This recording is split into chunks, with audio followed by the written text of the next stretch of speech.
18, 35 vai dizer: aconteceu que, ao aproximar-se ele de Jericó, estava um cego assentado à beira do caminho, pedindo esmolas. E, ouvindo o tropel da multidão que passava, perguntou o que era aquilo. Anunciaram-lhe que passava Jesus, o Nazareno. Então ele clamou: Jesus, filho de Davi, tem compaixão de mim. Os que iam na frente o repreendiam para que se calasse. Ele, porém, cada vez gritava mais: Filho de Davi, tem misericórdia de mim. Então parou Jesus e mandou que lhe trouxesse.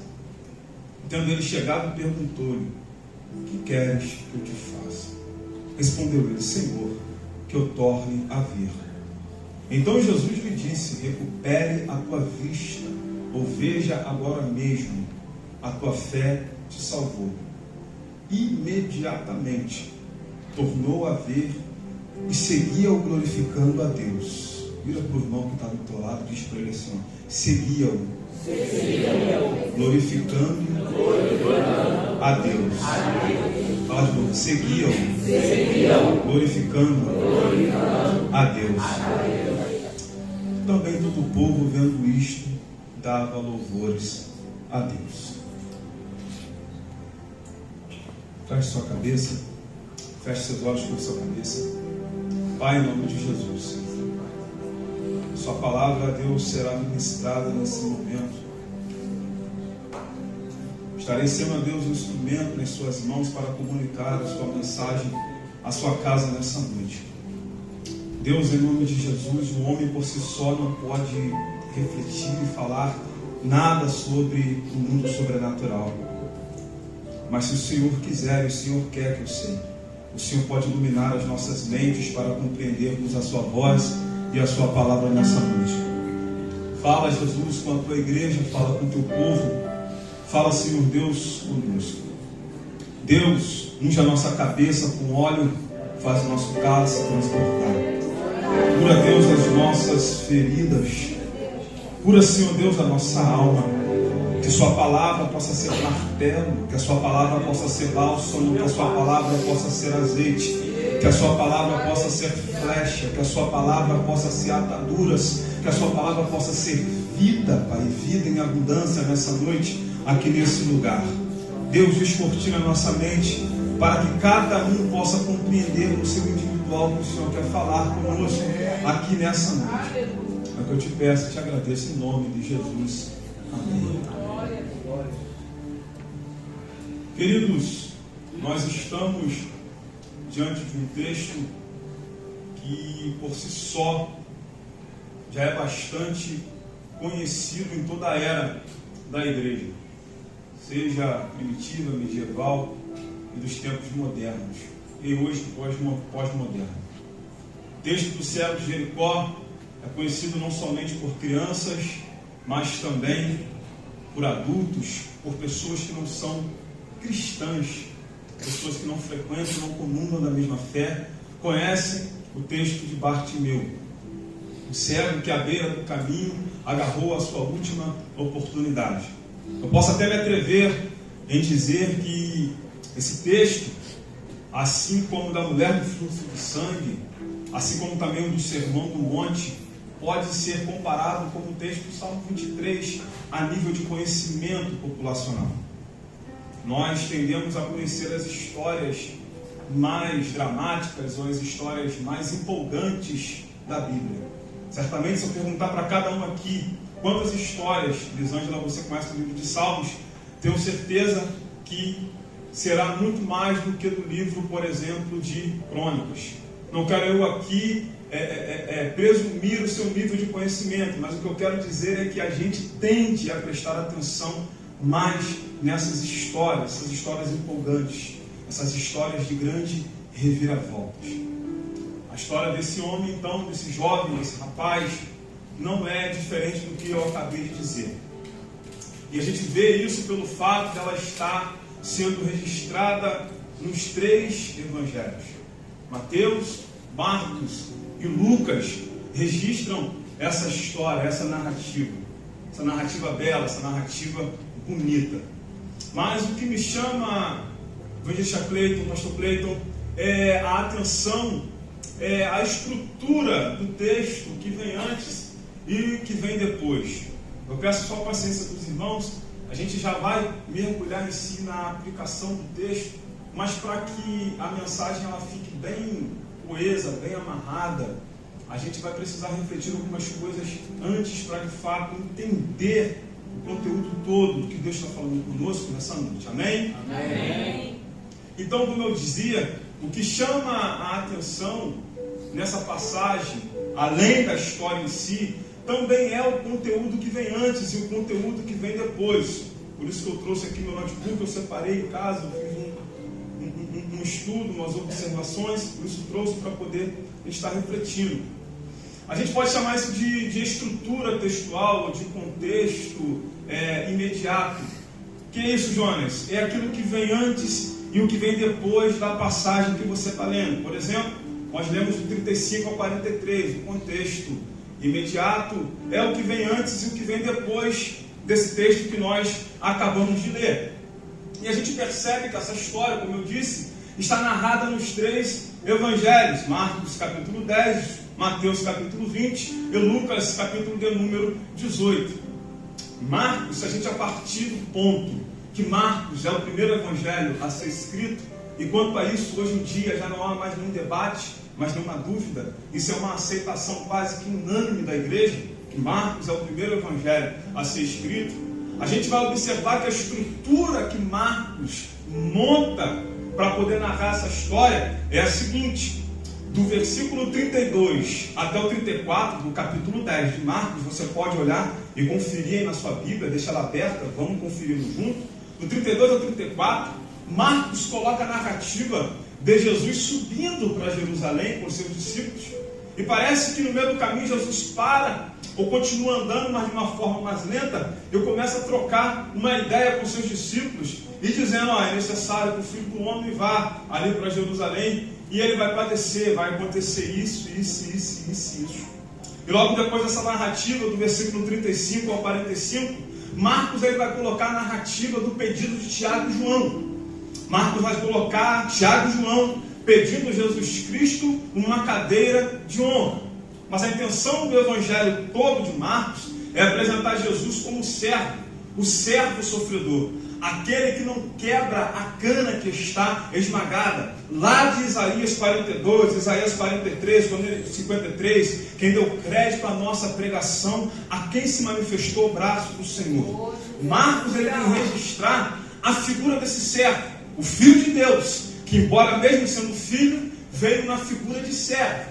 Então Marcos primeiro narra Jesus dizendo: eu que sou filho de Deus, estou vindo como servo, e como servo obediente, vou para a morte e morte de cruz. Encerrada essa narrativa, Marcos coloca agora o pedido de Tiago e João para Jesus: Senhor, enquanto a gente está indo para Jerusalém, deixa eu te fazer um pedido.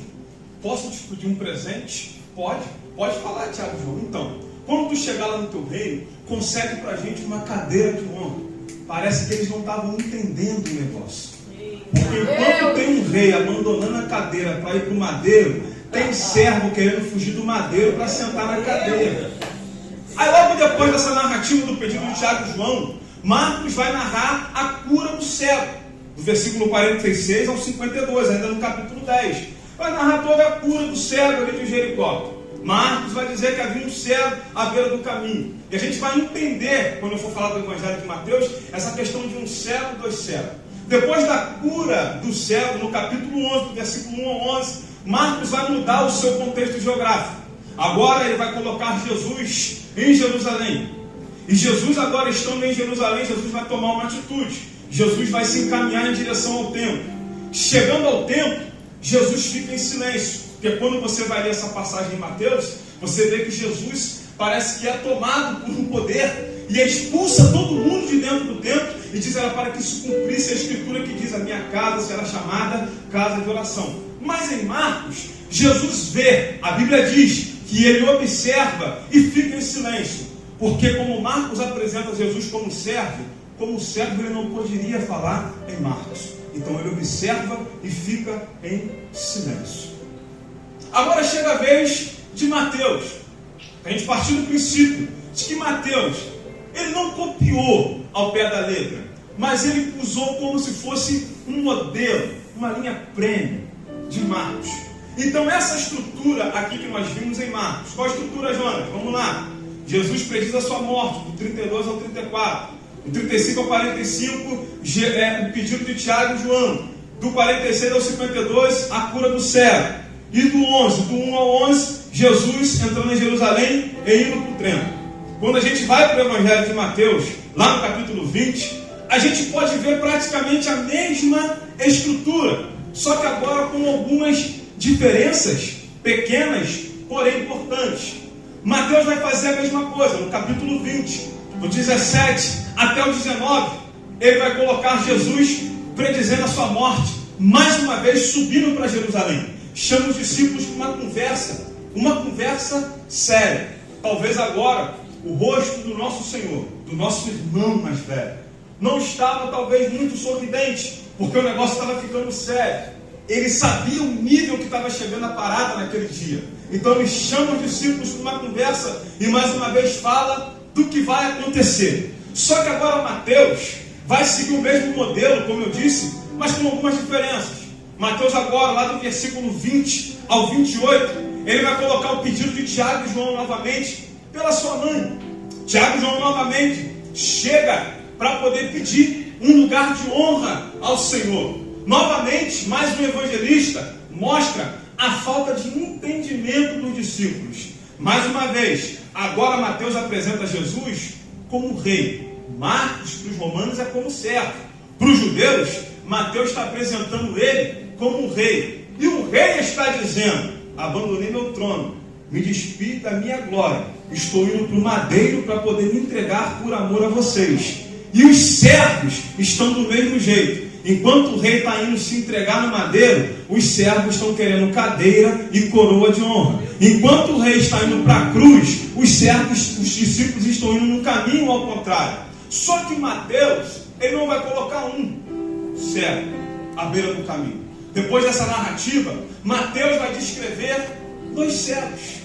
E aí a gente buga a nossa cabeça, e algumas pessoas, alguns falastrões aí fora, chegam ao ponto de dizer que a Bíblia entrou em contradição aqui. Mas é só uma questão de detalhe.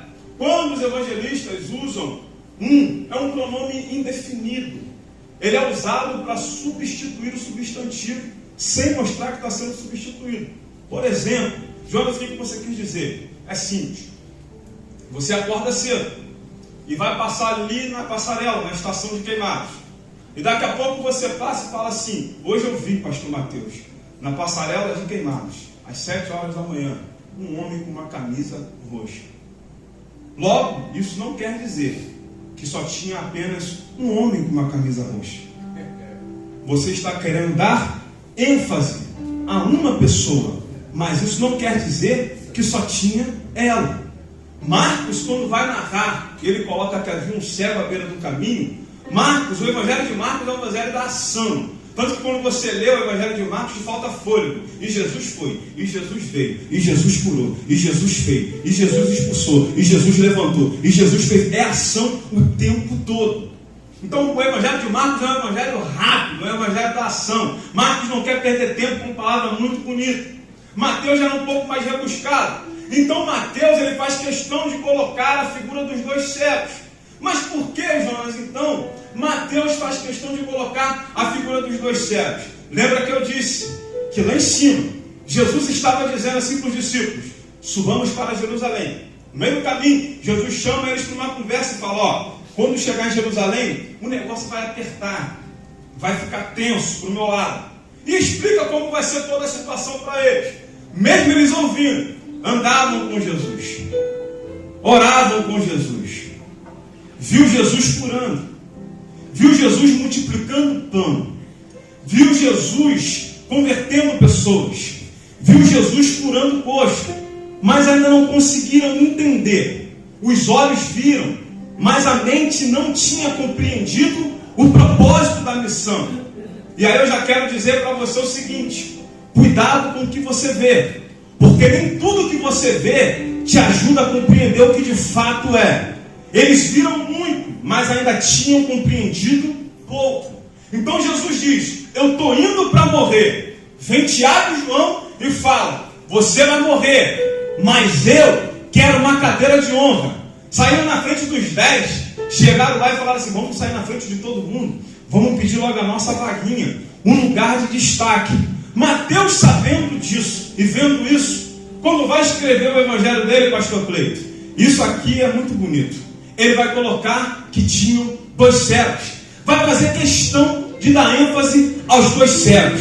E por que ele não deixa de narrar a história da predição da morte e do pedido de Tiago e João? Porque Mateus estava querendo mostrar aos judeus que eram apegados à lei, que achavam que já conhecia a Torá, que achavam que conheciam a Deus, que o pior cego não é aquele que está à beira do caminho e é cego dos olhos. O pior cego são os 2 de cima, que estão andando com Jesus, mas não estão entendendo para onde ele está indo. Mateus está querendo deixar claro algo muito bonito para mim e para você aqui. A pior cegueira não é aquela do meu rosto. A pior cegueira é aquela que eu venho na segunda, eu venho na quarta da palavra, eu venho na sexta com Deus, eu venho no domingo de manhã, eu venho no domingo de tarde, eu venho no domingo à noite e não consigo entender o propósito do Messias na minha vida. E Mateus vai dizer: tinha 2 cegos à beira do caminho. Quando eles ficaram sabendo que Jesus passou, eles clamaram: Jesus, filho de Davi, tem misericórdia de mim. E os 2 de cima, enquanto ele estava indo para a cruz, eles estavam pedindo um lugar de honra. Ei, a cegueira espiritual é pior do que a cegueira física. É por isso que Mateus coloca 2 cegos. Uma hipótese. Não estou querendo ser o dono da verdade, mas está aqui. Logo depois da cura do cego, Mateus, no capítulo 21, vai dar seguimento à narrativa. E aí Mateus vai mostrar Jesus entrando em Jerusalém. Só que agora Mateus mostra que ele é rei. E quando o pastor Mateus ele entra em Jerusalém, ele vai no templo e ele vê o carnaval que está sendo na casa do pai dele, ele como rei tem autoridade. Agora não é o servo que vem e não fala. Agora é o rei que vem e tira o chicote na mão e chama todo mundo para responsabilidade. Então Jesus toma uma ação, expulsa todo mundo de dentro do templo. Quem não está ali para adorar, mas está ali para poder fazer venda e compra, não tem que ficar ali dentro. Ali dentro não é lugar para isso. Ali dentro não é coisa disso. Ali dentro não deve ser assim. Esse lugar não será chamado por outro nome a não ser casa de oração. Quem quer comprar e vender vai fazer lá fora. Quem quer se prostituir vai fazer lá fora. Quem quer profanar vai fazer lá fora. Mas enquanto eu estiver aqui dentro, na casa do meu pai, não tem bagunça. E hoje também não é diferente. Aleluia. Quem quiser viver uma vida de qualquer jeito, aqui dentro não dá, tem regras. Embora seja o evangelho da graça, não foi de graça para ele, é de graça para mim, é de graça para você. Mas passou da porta para dentro, tem regra. Tem regra para sentar, regra para levantar, regra para adorar. Não pode andar de qualquer jeito. Por isso que o evangelho não é para qualquer um mesmo não. O evangelho é para quem é homem, mulher de verdade, que aceita se submeter à vontade de Deus e andar segundo a palavra dele. Quem quiser é lá fora, aqui não. E aí vem o nosso querido, nosso saudoso irmão que descansa em Cristo, Lucas.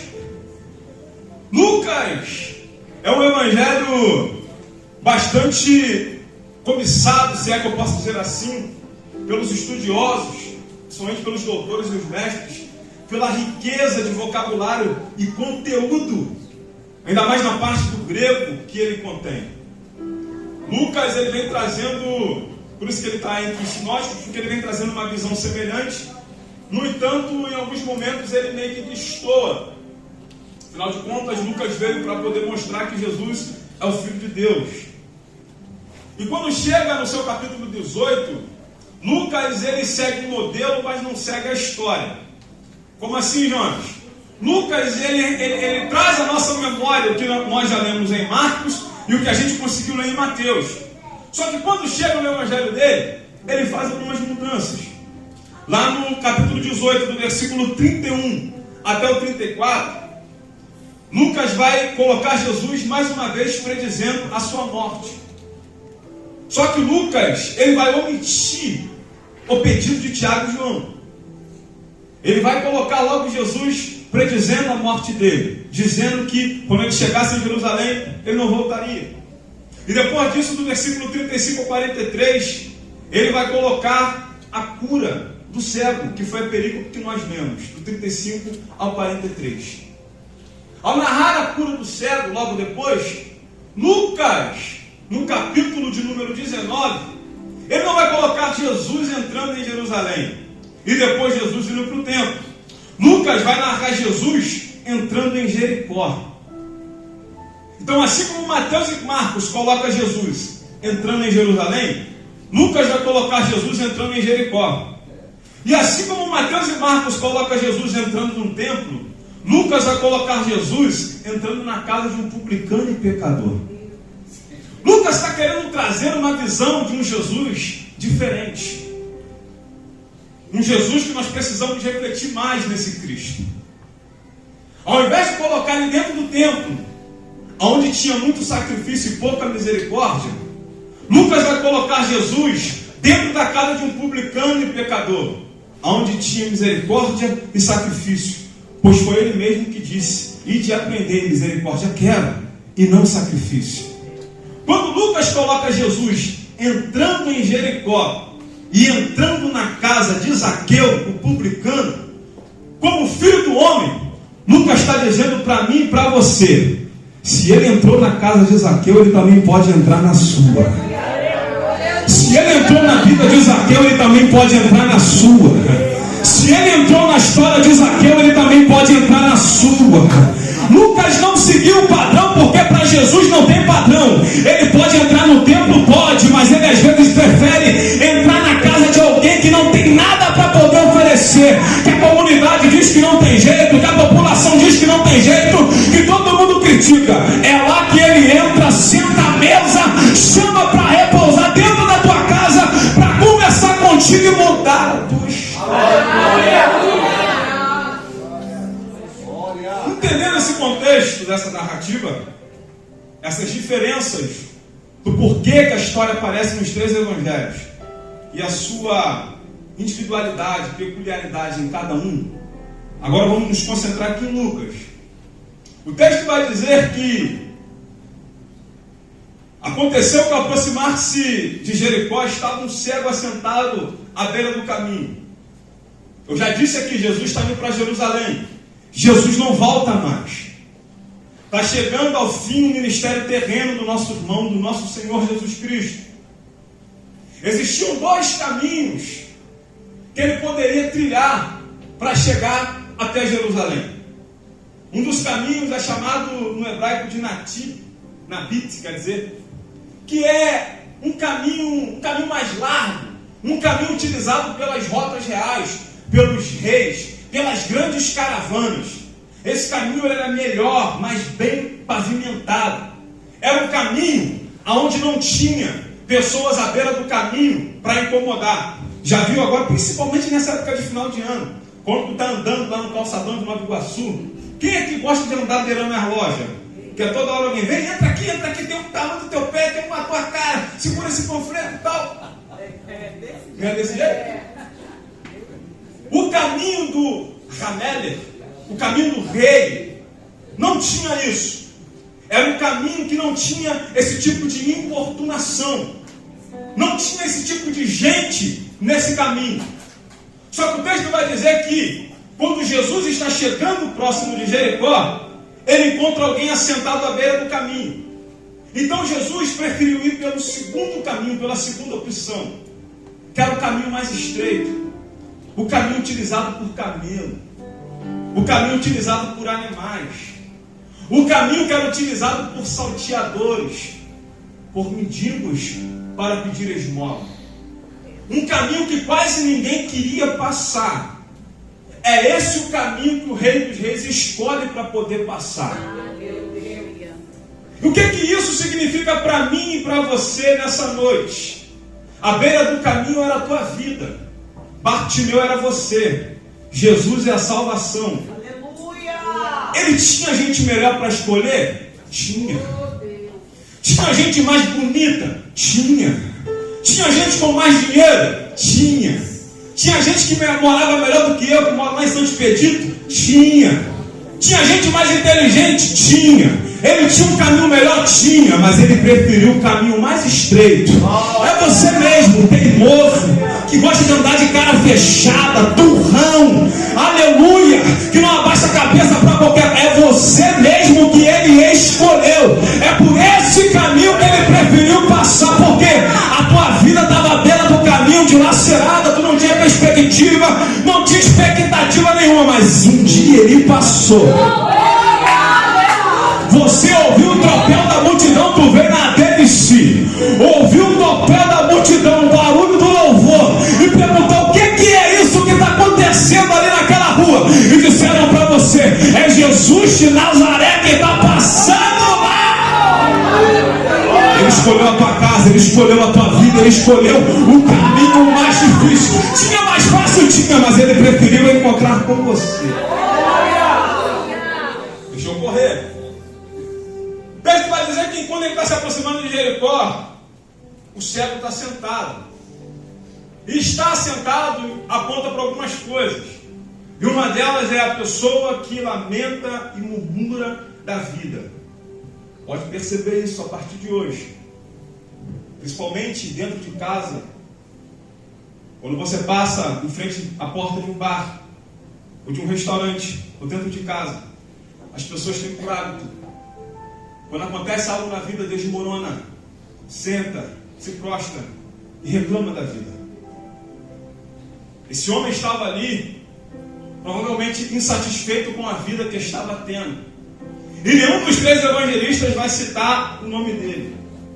Vão dizer somente que era o Bartimeu, filho de Timeu. Mas não citam o nome. E na Bíblia, minha querida irmã, nome é importante. Nome na Bíblia aponta para reputação. Apocalipse 3:1. Ao anjo da igreja que está em Sardes escreve: isto diz o que tem os 7 espíritos e as 7 estrelas. Conheça as tuas obras. Tu tem nome que está vivo, mas tu está morto. Meu Deus. O que significa isso, Jonas? Pensam que tu é, mas tu não é. Pensa que tu paga, mas não paga. Pensa que tu vai, mas tu não vai. Pensa que tu faz, mas tu não faz. Só tem reputação, mas tu não tem nome. Nome na Bíblia também aponta para autoridade e poder. Filipenses 2, do 9 ao 11. Ele deu um nome que está acima de todo nome, para que ao nome de Jesus todo joelho e toda língua confesse que Jesus Cristo é o Filho de Deus, para a glória de Deus Pai. Nome na Bíblia também aponta para caráter. Mateus 6, 9, se não me falha a memória. Santificado seja o teu nome. Estamos falando então de um personagem que não tem nome. Cadê o caráter? Cadê a reputação? Cadê a autoridade? Cadê o poder desse jovem que está à beira do caminho? Não tinha. Ninguém evidencia o nome dele. E quem está à beira do caminho, caminho também fala de conduta de vida. Salmo 119, verso 111. Lâmpada para os meus pés é a sua palavra e luz para o meu caminho. Isso não quer significar que você vai pegar a Bíblia e abrir e colocar numa rua escura e ela vai iluminar. Deus até pode fazer, mas não é isso que o texto quer dizer. O texto quer dizer que aquele que anda segundo a palavra de Deus, ainda que você ande por um caminho estreito, por um caminho longo, por um caminho apertado, jamais você andará em trevas. Ela iluminará a sua noite, ela iluminará ainda mais o seu dia. Jamais você andará em trevas. Salmos 1, verso 1. Bem-aventurado o varão que não anda segundo o conselho dos ímpios, não se detém no caminho dos pecadores. Que caminho dos pecadores é esse? Então, Jonas, existe um caminho específico para pecadores? Não. Esse caminho dos pecadores é a conduta de vida deles. Então, o que o salmista está querendo dizer? Bem-aventurado é aquele que não olha para a vida do ímpio, que não olha para a vida do pecador e fala: Senhor, como eu queria ter uma vida igual a dele. Feliz, aleluia, é o crente que que antes tem seu prazer na lei do Senhor e na sua lei medita de dia e de noite. Ele será como árvore plantada junto a ribeiro.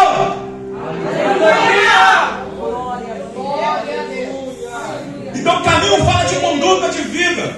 Então é um homem que não apresenta reputação, não apresenta caráter, não apresenta autoridade e provavelmente tem uma conduta de vida à beira do caminho. O que isso quer significar, Jonas?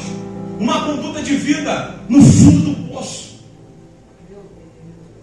E quem tem uma conduta de vida no fundo do poço pode estar vivo, pastor Mateus, mas não está vivendo. Qual é a diferença, Jonas, de uma coisa para outra? Estar vivo é uma coisa, estar vivendo é outra. Você vai no hospital, você entra no quarto lá do CTI, do UTI, tem gente que está vivo, mas não está vivendo, parado em cima de uma cama, respirando por ajuda de aparelhos, precisando da diálise, completamente estatalado, estagnado, parado, está vivo, mas não está vivendo. Por quê? Quem está vivo não muda a vida de ninguém. Quem está vivo não tem essência. A pessoa que está parada está vegetando.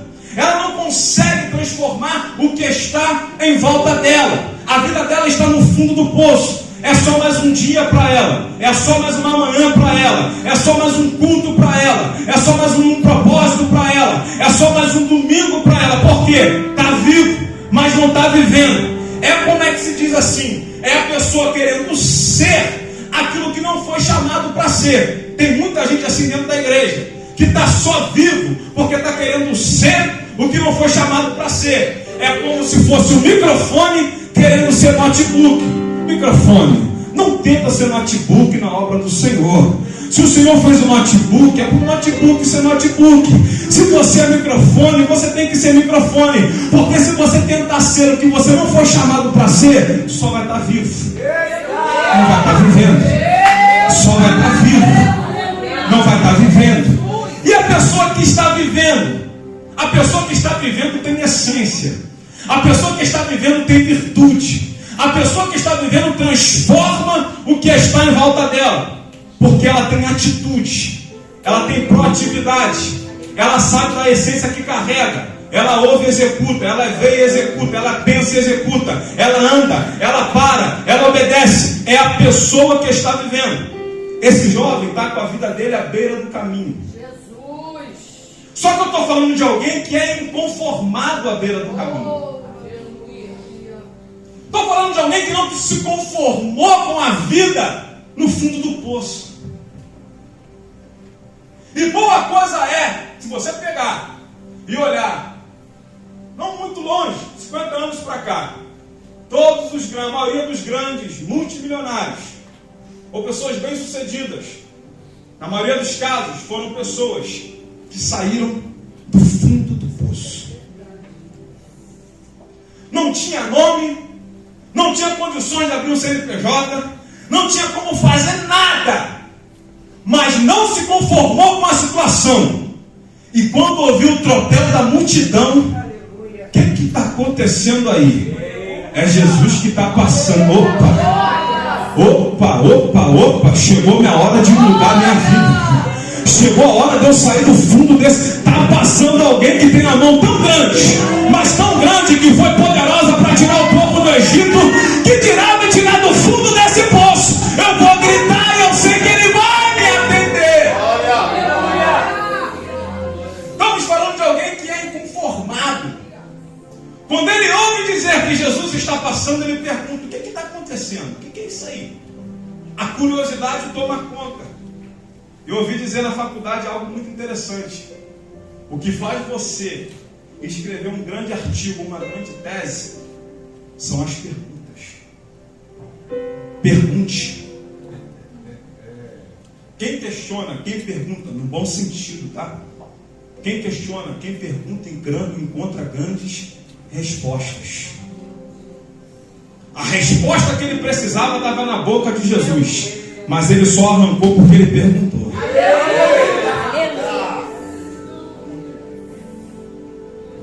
A resposta que você precisa já está na boca do Pai. Mas para você tirar ela de lá, você tem que perguntar: o que é que está acontecendo na adesão? Quando ele pergunta, a multidão diz: é Jesus de Nazaré que está passando. Eu não quero me ater isso aqui para a gente ganhar tempo. Então ele começa a gritar: Jesus, filho de Davi, tem misericórdia de mim. Ouça, preste atenção. O grito vem depois que ele sabe quem é que está no território. Vou repetir. O grito vem depois que ele descobre quem está no território. Enquanto ele não sabe quem é que está no território, ele não grita, ele pergunta. Às vezes, a gente está em certos ambientes que a gente, ao invés de gritar, tem que perguntar. E a gente está gritando. E não é Jesus que está passando. Ei, crente, pergunta primeiro: Senhor, é tu que está aqui? Sou eu, filho. Se é ele que está, então grita, porque é ele que pode mudar a sua passagem.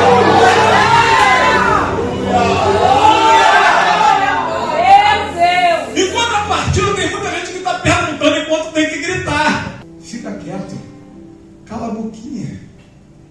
O interessante é a gente às vezes presume que a multidão manda ele se calar para ele não incomodar Jesus. Mas em momento nenhum o texto deixa isso claro. Então, hipoteticamente, eu posso aqui presumir que a multidão manda ele ficar quieto porque ele está com a vida no fundo do poço. Ele não tem nome, caráter, reputação e autoridade. Entenda. Meu Deus. Muitas vezes, quem está em volta dele, que teria o dever de te ajudar a clamar, quando olhar para o teu ministério, quando olhar para a tua história, quando olhar para a tua vida, vai ver que teu contra-cheque não é alto, vai ver que tua família não é bonita, vai ver que teu carro não é do ano, vai mandar você ficar quieto. Mas posso te dar um conselho? Diga para ele: não, bobo, quem está passando é Jesus de Nazaré.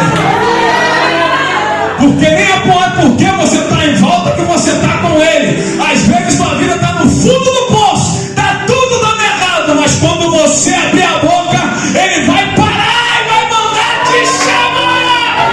E quem mandou você ficar quieto vai ter que te ajudar a chegar até Jesus de Nazaré. Então clama. Vamos lá. E quanto mais ele clamava, mais a multidão mandava ele ficar quieto e ele não parava. Até que Jesus para. Manda chamar o homem, pastor. Vem até aqui. A igreja está aqui ao ouvir, diga glória a Deus. Glória a Deus. Manda trazer ele. Quando o homem chega, Jesus pergunta. Eu não vou entrar aqui na questão da capa. Eu vou entrar aqui na pergunta. O que queres que eu te faça? Não está claro? Não está claro para Jesus o que ele tem que fazer na tua vida? Amém, irmãos? Amém. Não está claro? Quantos aqui não estão precisando de um aumento? Quantos aqui não estão precisando de uma intervenção divina ainda antes que termine o ano? Quantos aqui não estão precisando de um agir de salvação no meio da família? Então não está claro para Jesus o que ele tem que fazer na tua vida? Então por que ele pergunta? Porque quando Jesus diz: o que queres que eu te faça, Jesus não está limitando a resposta. Se ele dissesse para Bartimeu: tu quer que eu te curo da cegueira? Ele está limitando a resposta. Mas quando ele pergunta: o que queres que eu te faça? Ele está dando a chave do reino na mão de Bartimeu e fala: escolhe. Já está claro para Jesus o que ele tem que fazer na tua vida? Tá, não tá? Só que nessa noite ele está entregando a chave na tua mão e está falando: escolhe.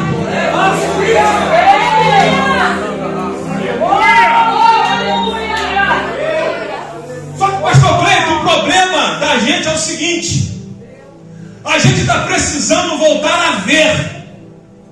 Sabemos que estamos cegos, mas ao invés de pedir cura para a cegueira, quando Jesus dá a chave do reino na minha mão, eu vou para o pé do meu pai pedir carro novo. E aí tu imagina o cego dirigindo uma Ferrari, vai ficar sem Ferrari e sem vida. Então aprenda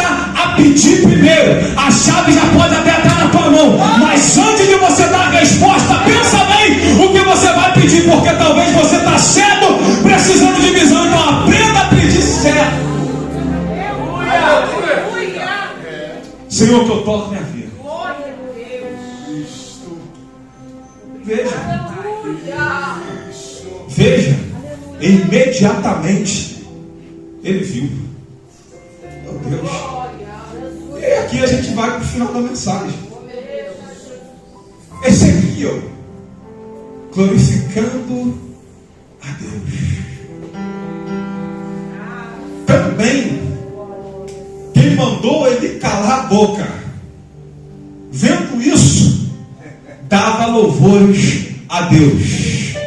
Ei, o que Deus vai fazer na tua vida vai contagiar quem estava em volta de você querendo te parar, querendo te estagnar. O que Deus vai fazer na tua vida vai fazer você adorar, tua casa adorar, teu vizinho adorar, a igreja adorar, o bairro adorar, a nação adorar. Quantos acreditam, pelo amor de Deus?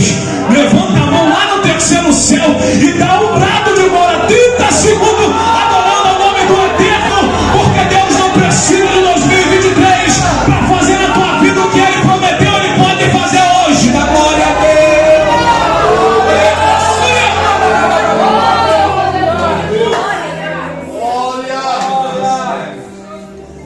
Lembra que a gente fez aqui um pequeno panorama dos 3 evangelhos e eu disse que Lucas, antes de colocar Jesus entrando no templo, Lucas vai colocar Jesus entrando em Jericó. E em Jericó ele vai entrar na casa de quem? Zaqueu. Na casa de quem? Zaqueu. Aqui está a chave da vida de Bartimeu. Porque embora Jesus, pastor Mateus, tenha curado o Bartimeu da cegueira, o texto vai dizer que ele vivia dentro do caminho pedindo esmola. Então ele está curado da cegueira, mas o bolso ainda está vazio. E Jesus não faz obra pela metade. O que ele prometeu na tua vida, ele vai fazer até o final. Não importa o que e como, mas ele vai fazer até o final. Então ele está curado da cegueira, mas da pobreza não. E qual foi a chave que virou a vida? Porque ele não fez como os 9 leprosos, que receberam a cura e foram embora. Ele recebeu e seguiu fazendo o quê? Glória a Deus. Oh, aleluia. Oh, bendito seja o Filho de Deus. Hoje vamos adorar o Eterno aqui, ao Filho de Deus. Aleluia. Oh, glória a Deus. Jesus de Nazaré, bendito seja. Hosana, glória a Deus nas alturas. Dava um passo e glorificava. Dava um pulo e glorificava. Dava mais um passo e adorava. Não parava de adorar, porque só ele sabia o que Jesus fez na vida dele. Seguia glorificando a Deus. E Jesus não impede ele de seguir. Até que Jesus entra em Jericó. E entrando em Jericó, ele vê um homem importante em cima de uma árvore. Entenda, muitas pessoas ao ler o texto de forma escorrida não percebem algumas coisas. Eu entendo nesse texto aqui, eu, Jonas, entendo que a intenção de Zaqueu não era se relacionar, era de ver Jesus. Quem parte para o relacionamento é Cristo. Zaqueu queria ver e Jesus se relacionar. É por isso que Jesus fala: desce depressa, porque hoje me convém pousar em tua casa. Porque para ver, tu pode até ficar no alto, mas para se relacionar, tu tem que aprender a descer. E tão depressa quanto você subiu, então desce. Quando Zaqueu desce, Jesus vai para a casa do homem. Chega na casa do homem, está lá a mesa. Eles sentam, o filho do homem e o homem de Jericó. Começa a trocar uma ideia. E Jesus é evangelista por natureza. Jesus começa a pregar para Zaqueu. Permita-me aqui fugir um pouco das regras da homilética e imaginar. Jesus falou: nessa mesa aí, Zaqueu, trabalhou quantos dias para comprar essa mesa? Casaco bonito, hein, Zaqueu? Dinheiro aí veio da onde? negócio aí tá... Irmãos, os irmãos que estão assistindo a mensagem, isso aqui é uma paráfrase, tá? Não está no texto, é um pensamento meu. Jesus começa a conversar com Zaqueu, prega para aquele homem, e Zaqueu aceita a palavra. E aqui a gente caminha para o final. Enquanto Jesus está do lado de dentro fazendo a obra, tem gente do lado de fora fazendo o quê? Seguindo e louvando a Deus. Enquanto Jesus está do lado de dentro, convencendo do juízo do pecado e da justiça, tem crente do lado de fora fazendo o quê? Louvando e adorando a Deus. Entenda. Ai, Jesus. Existem ambientes que Jesus não vai deixar você entrar porque você pode estragar o propósito. Aprenda a ficar do lado de fora de algumas coisas. Não é o céu que está te rejeitando. É que Jesus está dentro do forno preparando um pão quentinho para você enquanto tu está lá de fora aguardando.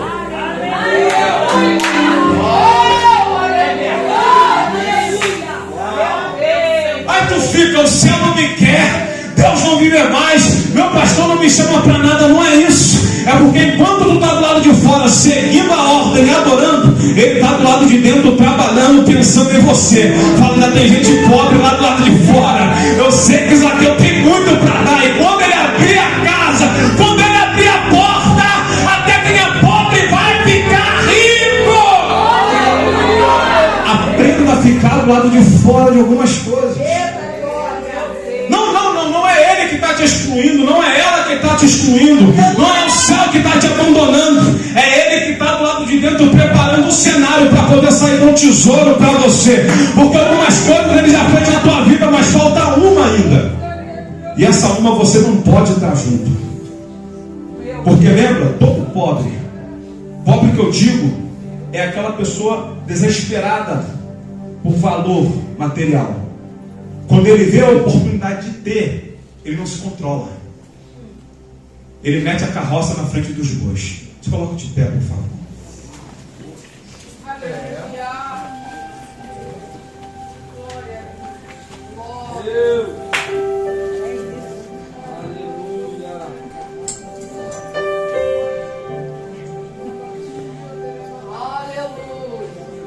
Aleluia. Da beira do caminho há uma riqueza. Obrigado, Deus. Por causa de uma atitude. Ele pergunta: o que está acontecendo ao meu redor? Porque era um inconformado. Porque decidiu seguir louvando. Não se contentou com um milagre. Bartimeu, pastor Cleito, Elisângela, pastor Mateus, Odmar, entendeu que o melhor é eu me relacionar com a face do mestre do que eu ter somente acesso ao que ele tem nas mãos. Deixa eu liberar uma palavra sobre tua vida de orientação. Enquanto você ficar preso somente ao que Jesus tem na mão, a sua vida vai continuar do jeito que está. Mas quando você entender que a face é o melhor relacionamento, porque face fala de intimidade, é a cura dos olhos hoje, a multiplicação dos pães amanhã, é andando sobre as águas na semana que vem, é transfiguração no monte, aleluia, é ver céus abertos, é ver os anjos de Deus subindo e descendo. Tu vai entender, tu vai olhar para a tua vida 2 anos atrás e vai ver que o que ele fez foi muito pouco em vista do que você está vivendo hoje. Entenda, existe uma face diante de você que quer se relacionar contigo. Dá a mão para essa pessoa que está do teu lado. Eu já estou terminando, já são 9 e pouca.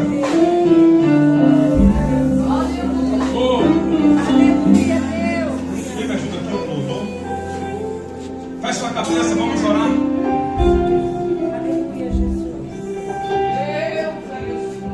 O que é isso? Pergunta aí, pergunta, o que é isso? Pergunta, o que é isso? Fala para ele, é Jesus de Nazaré que está passando. continuar inerte aí no teu lugar? Glória! Aleluia! Glória, glória, glória! Clama, grita pelo nome dele. Minha intenção aqui não é te emocionar, mas é te incentivar a gritar o nome dele que está passando aqui nessa noite. É a última oportunidade.